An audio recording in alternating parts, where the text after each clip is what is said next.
By 1989, the gaming landscape was about to change dramatically. The decade had seen the demise of Atari as the king of the consoles, the rise of Nintendo at home in Japan with its Famicom, and abroad with their repackaged Nintendo Entertainment System, and the evolution of Sega's hardware, culminating in the Master System.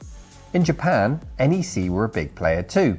Their diminutive PC Engine arrived in 1987, 4 years after the NES and 2 years after the Master System. Its ability for large, colourful sprites, awesome sound with plenty of channels and some cracking arcade ports put the system in a class of its own. The PC Engine ushered in the 4th generation of video games consoles. But being first makes you a target. Of course, Sega and Nintendo were going to follow up the success of their earlier consoles with new hardware. And of course, they would have to rise above the bar set by the PC Engine to be contenders. The question was, what would NEC do to keep the PC Engine relevant when the competition turned up the heat? The answer would arrive in 1989. The answer, as NEC saw it, was the Super Grafx.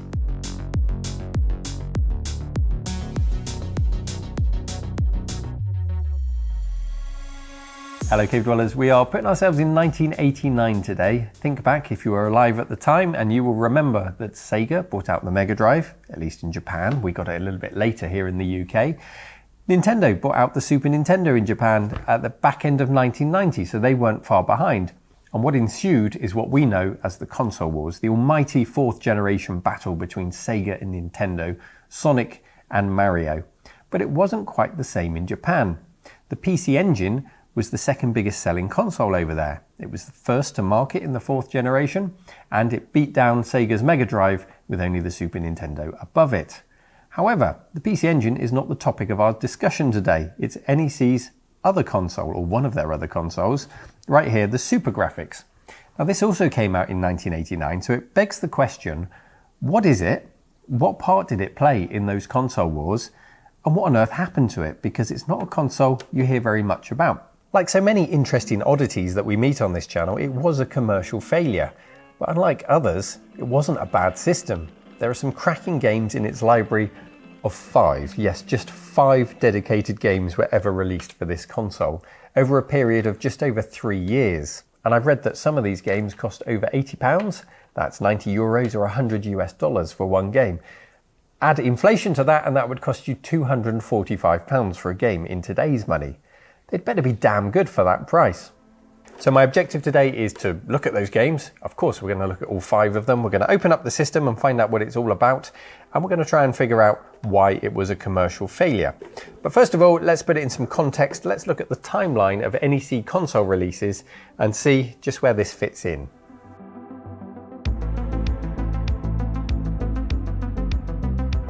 We'd like to thank PCBWay.com for supporting our episode today. They aren't just about PCBs, although they do a tremendous job of that. They also offer CNC machining, sheet metal fabrication, 3D printing and injection moulding. If you're creating, then PCBWay.com can help you bring your project to life. Get an instant quote now over at PCBWay.com, and we thank them for their support.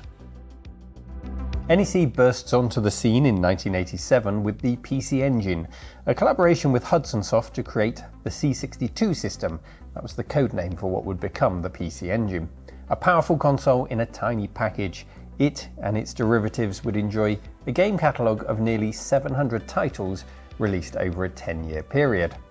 In 1988, NEC released the first commercially available CD-ROM add-on for a console, the CD-ROM-ROM, vastly improving the system's capacity for games and of course karaoke. Don't worry, I'm not going to inflict that on you today.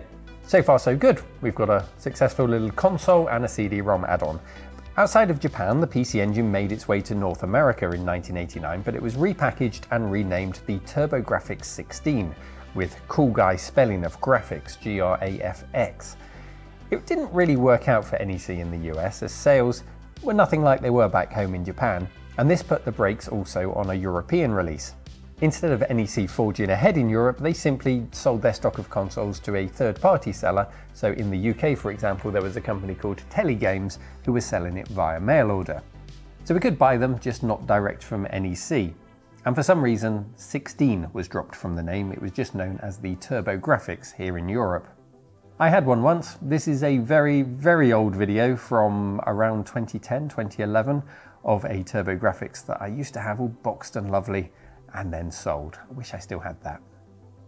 From the US back over to Japan now, in December 1989 came the Core Graphics. This was basically identical to the original PC Engine.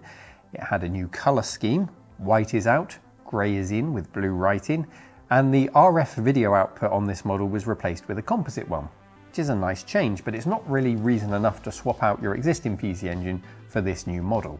If you really wanted composite out from your PC Engine, there were add-ons you could buy, such as this one, the AV booster, which slots onto the back there of a PC Engine. The Core Graphics also had a new revision of the CPU, the HUC6280A, the A appended to the end there to signify that it's a new revision, and we'll talk about that in just a moment because it will appear again. And we're also seeing a naming convention appear. Core Graphics, the core system, the baseline system, and then we'll come on to the Super Grafx in just a moment. Also in 1989, they released the PC Engine Shuttle, which obviously didn't get the memo about that naming convention.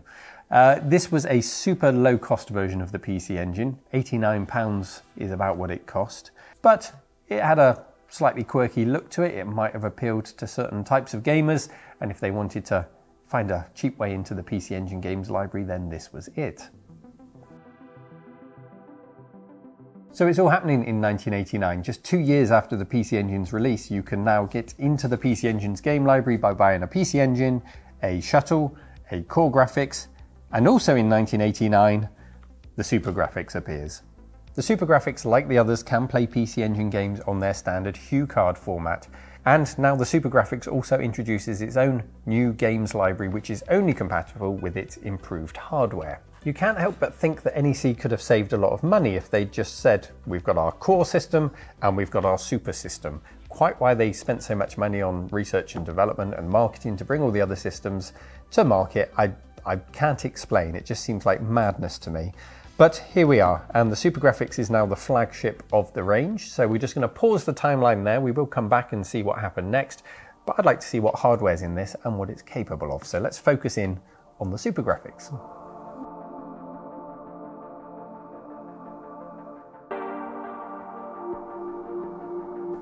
Cosmetically, the SuperGrafx is twice the size of the PC Engine, more akin to the footprint of their competitors' offerings, with a look that I'd describe as car engine cover. It lacks the cuteness of the PC Engine and it cuts a much more aggressive shape. It follows the darker colour scheme of the Core Graphics and has a vibrant blue stencil font logo. I don't hate the look of this thing. I think competitors like the Mega Drive and the Super Nintendo are certainly better looking consoles than the SuperGrafx, but you know, it's certainly distinctive. It's Thunder Tank, I think I would describe it as. It's Thunder Tank stylings. Joypads are exactly the same as those you got with the Core Graphics, with the auto fire switches above the fire buttons. Nothing new there. Games came on Hue cards, just like the standard PC Engine, and you can see the SuperGrafx logo on the back of this one. This is Ghouls and Ghosts. We'll have a look at it in just a moment. And you could slot a Super CD-ROM, which we'll see on the timeline later, onto the back of this system, because obviously it wouldn't fit in the suitcase to go with the CD-ROM of the standard PC Engine. And even though it had a CD-ROM add-on, no CD-ROM-based games were ever released in its lifetime that took advantage of the SuperGrafx's additional hardware. There was a game, I think it's called Super Ava or Super Ava 201, which works from CD-ROM and takes advantage of the enhancements, but it was released in 2021. So we can't really take that into account in any kind of historical context, only highlight that you might want to check that out. And yes, one game does exist on CD-ROM for the SuperGrafx in the modern day. I mentioned a few times that the SuperGrafx offers enhancements above and beyond the standard PC Engine. So what are they? Let's open it up and take a look and compare it to a PC Engine. This may or may not surprise you given the physical size difference of the two machines, but there's not a huge difference between them. What there was though, when I opened up the SuperGrafx for the first time, which is on loan to me, this doesn't belong to me, was some kind of crazy mod tucked under the white paper here. What on earth is this wagon wheel of components? When it's wired up to the video circuit, it looks like some kind of video amplifier, I think, just to boost the signal coming out of the machine. And the machine works, so I'm not going to touch this thing. Like I say, it's not mine to play with. I'm just going to cover that back up when I'm finished with it and hope it still works. So that aside, here's our SuperGrafx, and you'll notice there's a lot of board and very few chips on it. The hue card slot is in the middle. The voltage regulator is kept cool by that big L-shaped chunk of metal on the left. And to make sense of what we're looking at in here, we'll jump now over to the PC Engine and we'll start there, the PC Engine in all its tiny finesse. Now the PC Engine comprises of 3 primary chips and 2 RAM chips. In the middle we've got the HU6270 video display controller. That's got 64K of video RAM to play with, so that's our video chip. To the left of that, the HU6260 video color encoder working alongside it. And then at the top nearest the grey cable is the CPU, an HU6280. That's a supercharged version of the MOS Technologies 6502 CPU that you would find in systems such as the Commodore 64. There's also a 6-channel sound generator built into that chip too on audio duty, and then 8K of working RAM. The PC Engine has always impressed me in its neatness and its compactness. It's the perfect little console package for me. I think it's brilliant. But how does it compare to the SuperGrafx? Well, what we see in this console is a lot of the same. The reality is that the SuperGrafx is basically a standard PC Engine with the addition of more RAM. It's got 64 instead of 8K of RAM as standard, and it's got a second video chip, the HU6270 video controller. It's got 2 of them, and the additional RAM to support that second chip, the additional video RAM. So 2 video chips and 128K of video RAM, 64K of system RAM as standard. And that's about it. The CPU is a different revision that I mentioned earlier, so it's the HUC6280A rather than the one without the A at the end, which is exactly the same CPU. Apparently it's just got some minor audio issues fixed on the chip, no performance increase over the standard PC Engine. Is it an upgrade? Well, yes, it's got the additional video chip and it's got more RAM. It is an upgrade, but it's hardly a new console. And with an established PC Engine user base, it created the usual chicken and egg scenario that follows any console add-on. Gamers need a killer game to be persuaded to buy the system. Developers need gamers to own the system to be persuaded to write the killer game for the system in the first place. It's just a vicious cycle, chicken and egg scenario that we've seen a million times, whether it's this or it's the Sega 32X or the Mega CD or any number of add-ons. But obviously NEC needed to learn that lesson the hard way. Anyway, 5 dedicated games did come out for this system, so let's take a look at every single one of them and see what it has to offer. We'll start with the biggest selling and most well-known game for the SuperGrafx. It's the hard as nails Ghouls and Ghosts from Capcom. And it's the difficulty level that means you won't see me getting very far in it as I demonstrate it here. But it is a great looking game, which as far as I can tell, is pretty much arcade perfect. And if I could get anywhere in it, I'd show you that it has huge end-of-level enemy sprites, which make it all the more impressive. I'd argue that this looks better than the Mega Drive version of the game if you've ever played that. It's got a much nicer colour palette, there seems to be a little bit more detail, but it isn't a huge improvement on what a stock PC Engine can do. If it's platforming and big sprites that you're after, then this is Bonk 3 on the PC Engine, just the standard PC Engine, showing off its capabilities very well. There's no need for a SuperGrafx to achieve this look of big chunky sprites. And I'm sure if we look closely enough we might spot that there is, for example, only 1 instead of 2 scrolling backgrounds on the stock hardware without the SuperGrafx enhancements. But I'd argue that it gets close enough to make a potential SuperGrafx customer have to think really hard if they really do want to spend the extra money on the more expensive console. Back to the SuperGrafx library now, and it's 1989's Battle Ace from Hudson Soft. Now this is their answer, I think, to Afterburner. It's a futuristic shooter, viewed from the cockpit. You take on various enemies with your guns or your missiles, and you've got this X and Y axes that you can move on the crosshair to shoot enemies down. It's presented with a sprite scaling effect of the type you would normally find from Sega in Afterburner or Outrun or Space Harrier, and it's used to good effect. It perhaps lacks the coolness of Afterburner, and that's a problem because we can jump now to a stock PC Engine, or of course we can just play the PC Engine hue card on the SuperGrafx, and we can play one of Sega's flagship arcade games of the time. You can pretend you're Tom Cruise, perhaps you're playing this after a trip to the cinema to see Top Gun, and you've got, Berlin's Take My Breath Away playing in the background.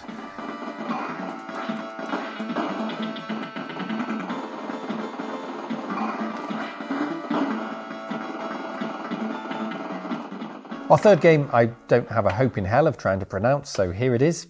This game with this name here. I really don't want to massacre the language. It's based on a Japanese animated series about giant robots, and I have to say, playing this one, it reminded me of another video game about another animated series. It reminded me of the terrible Thundercats game I used to play on my Amiga for some reason. Probably a little bit unfair of me. This one does move smoother. Despite looking quite clunky, it does move quite freely, but nothing about it really screamed PC Engine killer. Trundling along as a big robot, thwacking things in the head with your big robot sword, fighting a man made of rocks. It was all very average. Nothing about it really did anything to promote the SuperGrafx capabilities. I would say it's probably the weakest of the 5 that we try today. Faring far better, thankfully, was 1941 Counterattack. This is another game by Capcom, and the SuperGrafx got an exclusive home port of it. It was just on the arcade and on the SuperGrafx until many years later when it became available on the PS2 and Xbox in a compilation. It was about 14 years later you could get that for those consoles. The game was well received. It seems to be a very faithful recreation of the arcade. But if top-down shoot-em-ups are your thing, then you're really not short of them with a standard PC Engine. You've got the choice of space shooters like 1992's Soldier Blade,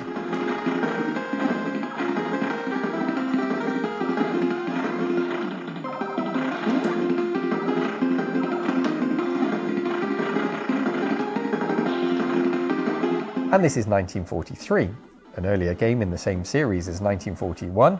This too was an arcade game, but because it was earlier, well, the PC Engine can only port what it was working with from the arcade. So yes, it looks like an earlier game because it was an earlier game, not necessarily because it's not capable of producing the looks of 1941 on the SuperGrafx.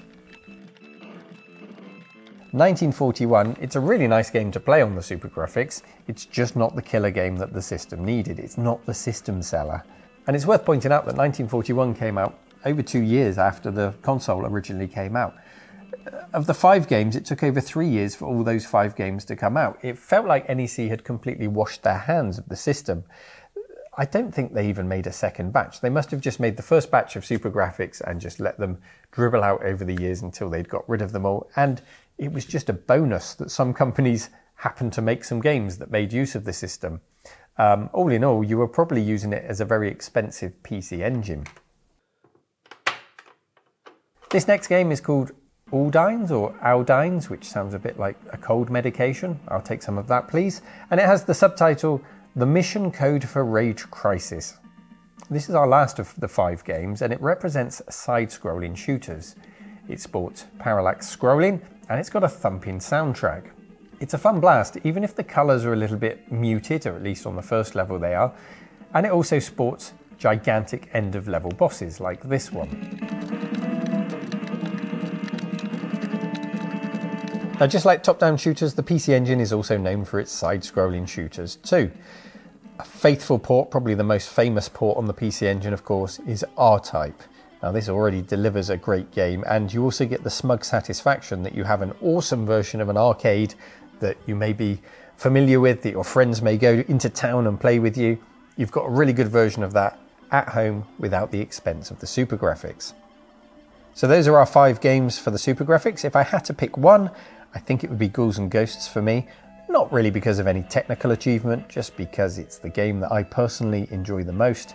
I like the presentation of it, I like how close it is to the arcade version, and I like how challenging it is.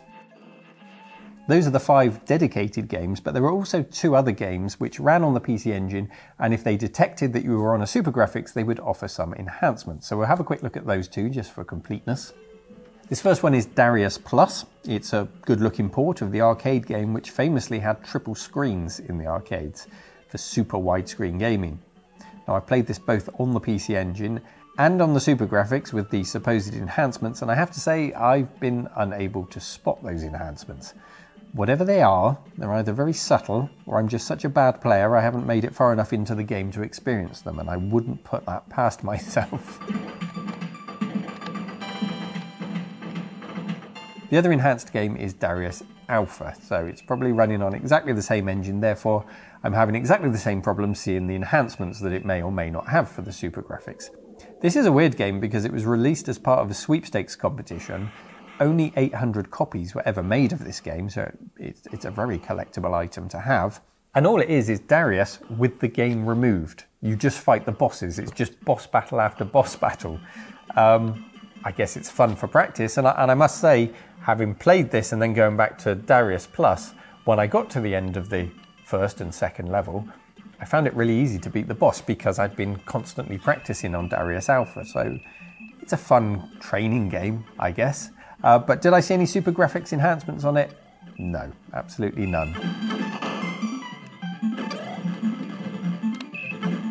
So that's the essence of the SuperGrafx, the machine that NEC wanted to put up against Sega and Nintendo in that battle royale of the fourth generation of consoles, alongside the core graphics, hedging their bets with a cheaper console as well, but no doubt willing and hoping that this would take off and really show its competitors how much better it could be than them. Of course, it didn't take off, but that's not to say it isn't a good console in its own right. It's nothing like, let's say, Commodore's offering with the C64 GS, taking a 10-year-old 8-bit micro and fudging it into a console, or Amstrad's GX4000, taking the CPC range and fudging it into a console where it was too little too late. This was a very capable and powerful console at that moment in time and at the forefront of its generation. There was nothing wrong with it. Despite the anticipation and excitement for the machine, it quickly faded away. And let's carry on with the NEC timeline to see what they did next with the PC Engine range and with the SuperGrafx.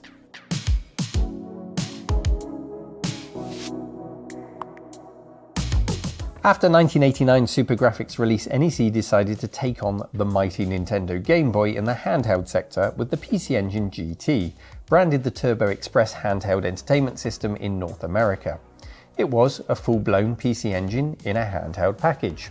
And just like pretty much anything that went up against the Game Boy, it got trounced for many reasons, primarily battery life. The batteries just got killed on things like the Turbo Express and the Lynx and the Game Gear and anything else that didn't try to be as simple as the Game Boy. So no surprises there. That same year, the TurboGrafx CD was released. This was just a CD drive to accommodate the different shape of the TurboGrafx console. The TurboGrafx shaped a bit more like the SuperGrafx in its overall footprint, but the sum of its parts remained a stock PC Engine with a CD-ROM added to it. In 1991, the Super CD-ROM was released. This looks like it's gobbling up your PC Engine. It's quite an interesting design, but there's a reason for that. It removed the need for the suitcase-style interface. It integrated the system card, that's a Hue card which had the BIOS on to support the CD-ROM drive, which you would put in your PC Engine when using it with the earlier style setup. And the new Super CD-ROM was compatible with the SuperGrafx. Its style allowed it to slot onto the back of the SuperGrafx, tacking onto that bulbous rear port of the system and giving you CD-ROM drive access. But as I mentioned earlier, there were no Super CD-ROM games released for the SuperGrafx specifically to take advantage of its enhancements during its lifetime. In 1991, the PC Engine Duo landed. This was a PC Engine and CD-ROM integrated into one unit. Very smart it was too. 92 gave us the Core Graphics 2. This is identical to the Core Graphics from 1989, except they reverted the CPU back to the original HUC 6280 as the A revision was no longer being produced. Why not? Because the SuperGrafx was no longer being produced. The nail had quietly gone into the coffin for the SuperGrafx. 1992 also saw the release of the Turbo Duo. That's the North American version of the PC Engine Duo. And in 93, the PC Engine Duo R arrived in Japan. That's the cost-reduced version of the Duo. Finally followed in 94 by the PC Engine Duo RX and a 6-button joypad as standard, because everybody had to keep up with those 6-button fighters.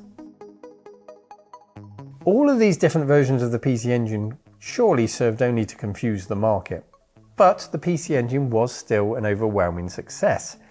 It's just the SuperGrafx that wasn't. At least in Japan, the PC Engine was an overwhelming success.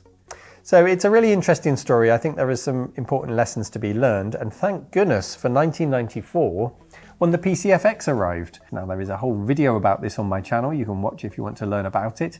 The key thing is it was not backwards compatible. It did not carry the baton for the PC Engine forward. It was an entirely new system which hedged its bets on FMV-based games when the rest of the world were looking for 3D games, and therefore it failed miserably. But it's well worth watching that video to learn about it. And I say thank goodness, just because thank goodness there wasn't another PC Engine variant to take account of. It's not too difficult to figure out why the SuperGrafx failed then, is it? From its lack of games to the ever-changing PC Engine lineup, there just simply wasn't a reason to buy it. And I think there's only two ways it could have ever been a success. Option one for NEC would have been to really take the risk at making this their default console. Drop the PC Engine, make this the standard new PC Engine. It would have been risky just 2 years into the life of the PC Engine to have done that. It would have annoyed a lot of people, but it retained its backwards compatibility for the PC Engine, so there could have been an overlap where games were still made for the older platform and then premium games were made for the SuperGrafx, but anyone coming into the PC Engine ecosystem had to buy a SuperGrafx. That would have hopefully made the market for the developers to support it. Hard to say if that would have worked out. Option two, well, simply have a killer game. Easier said than done. If it had its Street Fighter 2 or whatever game it might have been that it needed in 1989 to really drive the customers towards it, maybe it would have had a chance, but pure speculation. It's very hard to say, and it's very easy to pick fault in old systems with so much hindsight. And history, of course, has taught us all along that the base model will always have the largest support. Even something like the Famicom, the original Famicom disk system, that's the most successful console add-on of all time. It had 4 million sales, but that was still only a tenth of the user base. So developers, of course, wanted to appeal to the larger user base. It feels odd talking about the SuperGrafx like an add-on, but it does kind of fall into the same category, bearing in mind it's basically two PC engines sellotaped together. However, that's not to say it isn't worth trying. I would encourage you to fire up an emulator and try Ghouls and Ghosts and see what you make of the SuperGrafx if you haven't already done so. If you're lucky enough to be in a position where you might come and visit me at the cave, please do book a ticket. You can head to retrocollective.co.uk, see when we're open. Come and try it out for yourself while it's on loan here, as well as everything else that we have here on offer. Thank you so much for taking the time to watch. I hope you enjoyed it. And if you enjoy the videos and want to support the channel, head over to patreon.com/RMC Retro. And I'll see you next time. Take care. Bye-bye.